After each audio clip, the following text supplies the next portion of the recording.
You're watching Mirror 7 News. Stay informed, stay ahead for more news.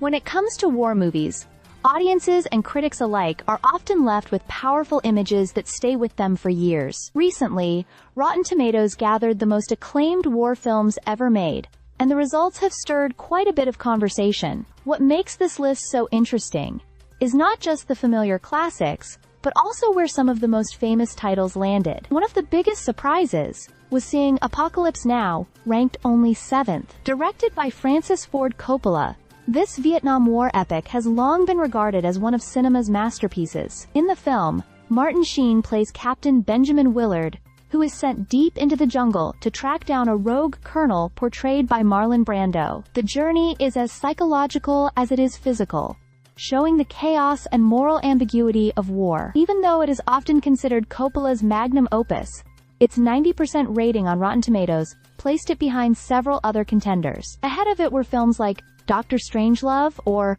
How I Learned to Stop Worrying and Love the Bomb. Stanley Kubrick's sharp black comedy takes a completely different approach, satirizing the Cold War with dark humor and absurdity. Despite being released back in 1964, its themes of nuclear anxiety and political missteps feel timeless, and critics have preserved its reputation with a strong 98% score.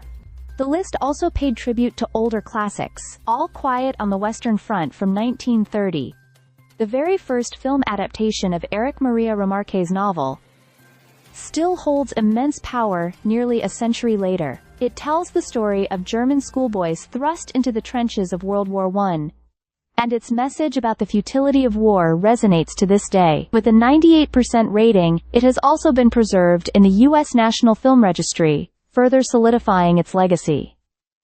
Then there's Das Boot, a gripping 1981 film about a German U-boat crew caught in the long and brutal Battle of the Atlantic. The claustrophobic atmosphere, relentless tension, and raw human emotion made it stand out as one of the greatest submarine movies ever made, earning it yet another 98% score. What becomes clear from Rotten Tomatoes' ranking is just how much World War II and the Cold War continue to dominate the war film genre. These stories, whether told through satire, epic battles, or intimate personal struggles, are still shaping how audiences think about conflict and its human cost. So while fans may debate why Apocalypse Now didn't climb higher, the list itself highlights the breadth and depth of the war movie genre. From haunting realism to biting satire, these films serve not just as entertainment, but as reminders of history's darkest and most defining moments. Stay subscribed for more videos.